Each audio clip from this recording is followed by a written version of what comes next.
Hi, this is Dr. Talin Pepper with Dr. Pepper Physical Therapy. I'm a licensed physical therapist in the state of Texas, and I wanted to go over today with you something that I've just recently gone through. So I just this past week went through a abdominal inguinal hernia repair surgery, and so I'm going to be putting together some resources on recovery from that. And so the purpose of this video is to go through a abdominal core surgery rehab protocol from the America's Hernia Society Quality Collaborative Program.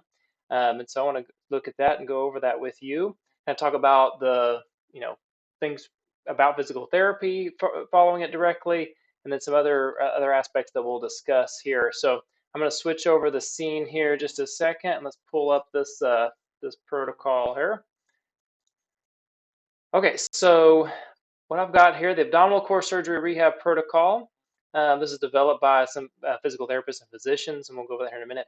But I want to go down and start with this. Okay, so first off, this is talking about a hernia repair. And, when you go through a hernia repair, they're going to go through abdominal wall and fix a hernia. So I'm going to talk more about that in another video.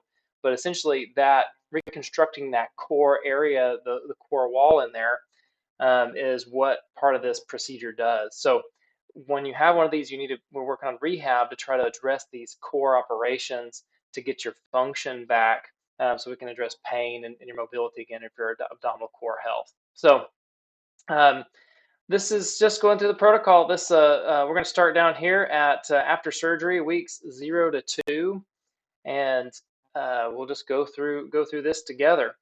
So the goals here are: you want to protect the abdominal wall you want to address pain and watch your posture and body mechanics with your daily activities so that you don't increase pain or cause more damage to the repair site. We want to get your cardiovascular endurance back, which I can attest it does affect it. I'm 37. I've had this surgery about less than a week ago, and you can tell it does make a difference. And so also to prevent complications, making sure you're not getting pneumonia, DVT, those types of issues. In the first couple weeks, one of the main things you want to work on is pain control and to start moving, getting going, and find that most people feel better with movement. I know those who sit down or in a recliner too long, I mean, things get sore, get irritated. So it is good to get up often and start walking. And so that's where, to begin with, it's a walking program. So you want to start walking short distances on day one. So day one, get up and walk and move. The recommendation here is 3 to 6 times daily. So you start with short little bouts, maybe sit and then or stand for a little bit, and then increase your interval times as tolerated. So your response to that, the swelling, pain, and fatigue, are going to kind of guide you through that process. So if you're feeling pain, okay, yeah, sit, take a break. If you're getting tired, take a break. They noted gently stretch when you walk. It's tough to stretch. Those first few days are kind of tough to stretch. Week 0, 1, that first 2 weeks, you do your best to move around as much as you can, but it is a little bit challenged to stretch that out. So I would exercise a little caution there. Self-splinting. This is important, especially at different times of year when there's allergens and things going around. You want to be able to hold on and put pressure over that incision to help splint to minimize pain. Because when you cough, sneeze, or laugh, you want to be able to hold on to that incision site to protect that healing tissue that it was sewn back together inside there. So this goes through that process of you want to apply gentle pressure over the incision. If you're going to have to cough or take a deep breath, you want to firmly press into it with your hand or with a pillow, and you can work with that also with diaphragmatic breathing. But so there's some specifics we can teach you on that, but this will be in a link to go and look at as well. So let's continue on down to lifting precautions. For the first, they're saying 3 days, no more than 5 pounds. So minimal lifting. Try not to bend over or crane over too much at all. That your body will tell you about that being sore. So 3 days, 5 pounds. After 3, don't lift more than 10. And then the recommendation that I had to, and I've seen in here later, is no more than 15 pounds for the first 3 weeks. So this one's saying no more than 10 pounds for the first 2 post-op. So that's consistent. Your daily living activities, and we're going to have some other videos to talk about these. How to log roll. So you're going to learn how to log roll in bed. You learn how to get up and down, the sit to stand transfers, especially like if you're sitting in a recliner and you're trying to lean forward and get up.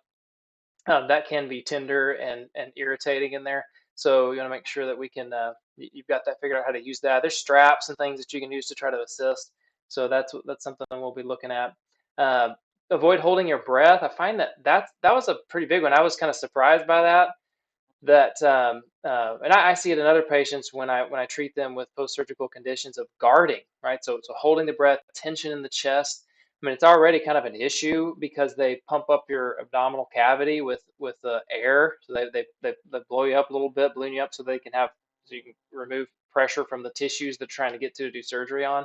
So you already have some of that, and that's when you've got anesthesia, you're going to end up guarding. And so I find that there's tension under the diaphragm and the ribs. That was sore, especially the first couple of days.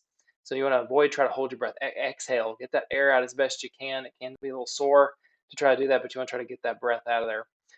Toileting techniques, yeah, for sure. You want to make sure you are doing something to manage constipation, especially if you're on a pain medication. So yes, I recommend stool softeners, Metamucil, watching what you eat as far as diet. Eat things high in fiber. You can do abdominal massage in a kind of a circular pattern around the gut. Minimize Valsalva. Okay, we don't want to be pushing too hard on things that can cause issues for sure. This is that next thing, that diaphragmatic breathing. Kind of make sure you're exhaling completely.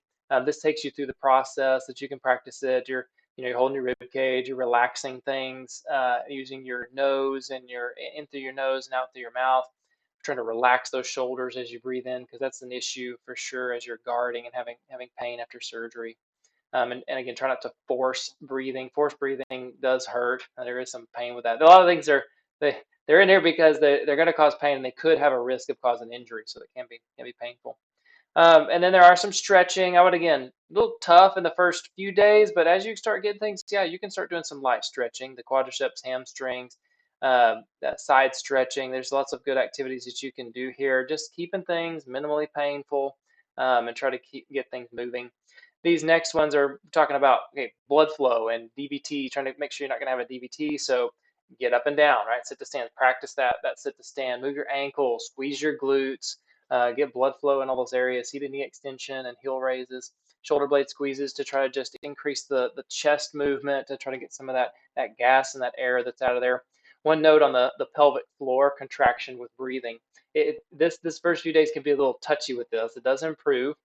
Your pelvic floor has a close connection to your abdominal cavity, especially those abdominal wall muscles that wrap around. So if you do a pelvic floor contraction as you breathe, that's something that you will want to learn and make sure that you can do again. But it is a little bit tender and touchy at first. So very lightly on some of those exercises.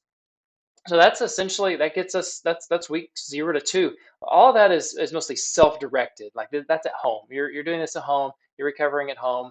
Then we'll move on to the next following weeks. Now you can do formal physical therapy after 2 weeks in some circumstances if the surgeon needs you to, or if there's other comorbidities that are going on that you need extra help with it.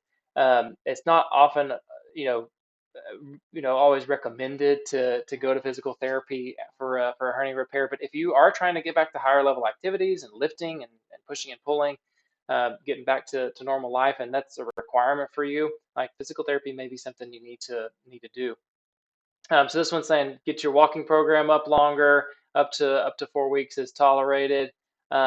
You are working on trying to address pain still. Don't let your pain get too high. This is talking about binders or braces if you're wearing one. Walking program. This tells you some specifics, right? You want to stretch, increase your tolerance, trying to get yourself up to 30 minutes consecutively by the end of week 4. If you're having an increase in pain, fatigue, or swelling, you may still continue at those bouts, those low bouts. Lifting precautions go up to 10 to 15 pounds at this week 2 to 4.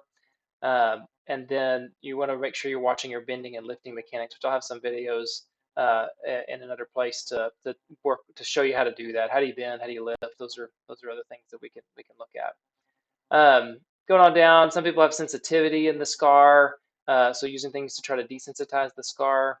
That is a good. Those are good techniques. We talked about toiling again. Light stretches. This one adds into what was there before, the tensor fasciae lata. They're just adding in things that are connected to the abdominal wall that can help. Most of these exercises are all the same. So they're just slowly progressing things up. Weeks 2 to 4 is more increase your walking, increase your overall tolerance, watch your body position, and then maintain your weight restrictions and lifting precautions. Um, okay, so let's move on to that end of the first month into the second month, so weeks 4 to 8. Just all of this, continue progressing, increase your mobility, continue with your protection. Don't put extra stress to the tissue. We want to load it some to adapt, but we don't want to overdo it.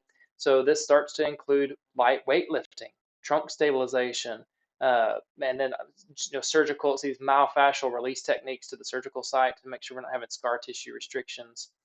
So moving on through here, our lifting precautions. If you're in good health, they're saying and don't have a lot of pain, then you can be mindful of avoiding excess lifting so that you can lift. If you're still painful and not healing well, still want to keep your restrictions low. Continue stretching. Exercises are again similar. They start to add some here. So we start looking at, okay, quadruped, rocking, leg lifts on the side, exercising your upper body. So bending your elbows, raising your arms, doing clamshells, doing trunk mobility exercises like the cat-cow. These are things that we can continue to progress as you feel better and get a little bit stronger. We're just working on abdominal wall control. Okay, so let's move on down to, this is continuing in weeks 4 to 8. This starts to move into more specifics on higher level activities, tightening the abdominals, tightening the glutes, activating your that pelvic floor to make sure we're getting good activation in there, and then we can start to increase leg strength. This is talking about scar tissue release of the tensor fasciae lata, pec major up in the chest, and then to the internal external obliques that helps increase just fascial mobility so we're not getting scarring in through there. Okay, so 4 to 8 weeks, that's a big, that one is a common where people get a lot of gains and will feel a whole lot better in that week 4 to 8. But you do still have to be cautious about how much pressure and load you're putting through things. You are still healing. There's a lot going on still in that time frame that your muscles and abdominal wall, the fascia are still healing up. So we make sure we're not overdoing it in that. So you really need to watch that. Okay, you feel good. That doesn't mean you need to push a whole lot more. Okay. Moving on to week 8 plus. So again, continuing to progress. Try to increase your mobility, return to normal activities.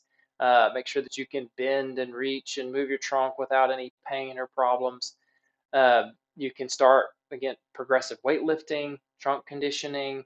If you can go to, this is aquatic physical therapy if you can't tolerate land stuff, so aquatics can be a way to work out through here. All right, so let's move on to here. And the lifting, they're pretty much, you're trying to increase that load a little bit. Use your stomach muscles to help you. Try not to hold your breath, but use your abdominal bracing techniques to help you with strengthening your abs to be able to push and pull and do things. Stretching continues to go along. You want to maintain flexibility through all this. This is kind of the end level of stuff. Things get more and more progressive. So your trunk stabilization can be pretty challenging and complex. All your leg raises, seated upper extremity exercises, so you can lift weights with your arms.